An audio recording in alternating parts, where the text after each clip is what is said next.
नमस्कार, मध्य प्रदेश की तमाम अहम और ताजा खबरों के साथ आपके साथ मैं कमरुद्दीन खान हाजिर हूं। साथ ही साथ ब्रेकिंग स्टूडियो से हमारे सहयोगी ललित प्रजापति भी जुड़े हैं और बड़ी खबर के लिए चलते हैं ललित के पास। Lalit, over to you.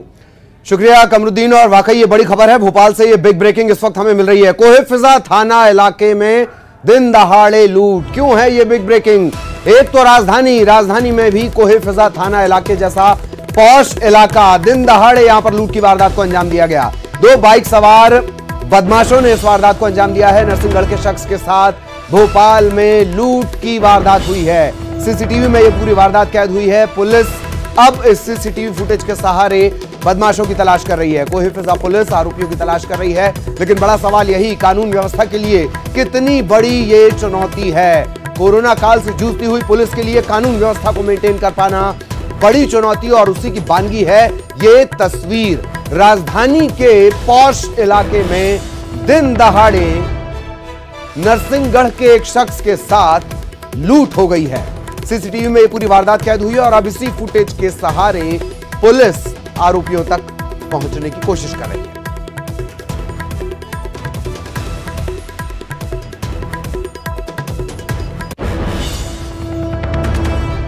तो कोहे-फिजा थाना इलाके का ये मामला है। राजधानी का कोहे-फिजा थाना इलाका, जहां एक शख्स के साथ लूट की वारदात को अंजाम दिया गया है। दिन दहाड़े 2 बाइक सवार बदमाशों ने लूट की वारदात को अंजाम दिया। तस्वीरें देखिए किस तरीके से तेजी से ये आते हैं और झपट्टा मारकर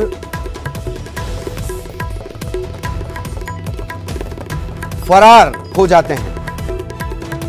सीसीटीवी में ये पूरी वारदात कैद हुई है और अब इसी फुटेज के सहारे पुलिस इनकी तलाश कर रही है।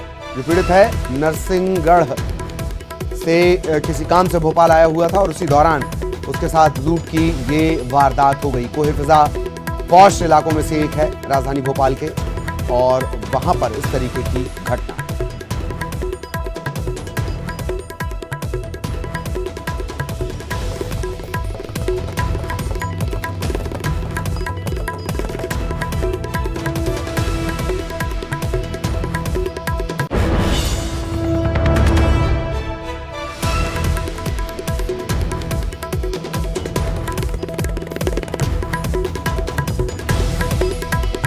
तो जैसा कि हमने जिक्र किया, कोरोना संकट काल में कानून व्यवस्था एक बड़ी चुनौती बनी हुई है और उस दौरान में ऐसी तस्वीरें हैं। वैसे चुनौती चुनाव की भी है, उपचुनाव की चुनौती भी है, और उपचुनाव की खबरों के सिलसिले को आगे बढ़ाएंगे कमरुद्दीन।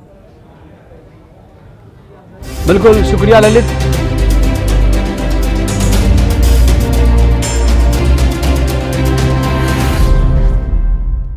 अब बात करेंगे पूर्व कैबिनेट मंत्री गौरी शंकर शेजवार की। जी हां, गौरी शंकर शेजवार ने सिंधिया समर्थकों को सलाह दी है। इशारों में सिंधिया समर्थकों को अनुशासन में रहने की सलाह शेजवार ने दी है। बड़ी खबर, उपचुनाव का रण चल रहा है, आपको बता दें। उन्होंने कहा कि सिंधिया समर्थक नेता और कार्यकर्ताओं को बीजेपी नेताओं के साथ समरसता बनाकर चलना पड़ेगा। उन्होंने कहा कि जब पार्टियों में विलय होता है तो जिसका अस्तित्व रहता है तो उसकी विचारधारा और अनुशासन मान्य रहता है। कि जब 2 पार्टियों में विलय होता है और जो पार्टी अस्तित्व में रहती है उसकी विचारधारा और उसका अनुशासन मान्य रहता है। निश्चित रूप से इन्होंने पार्टी की मदद की है तो कहीं ना कहीं ये मंत्री भी बनेंगे, तो मंत्रिमंडल के विस्तार में इनका नाम भी आएगा।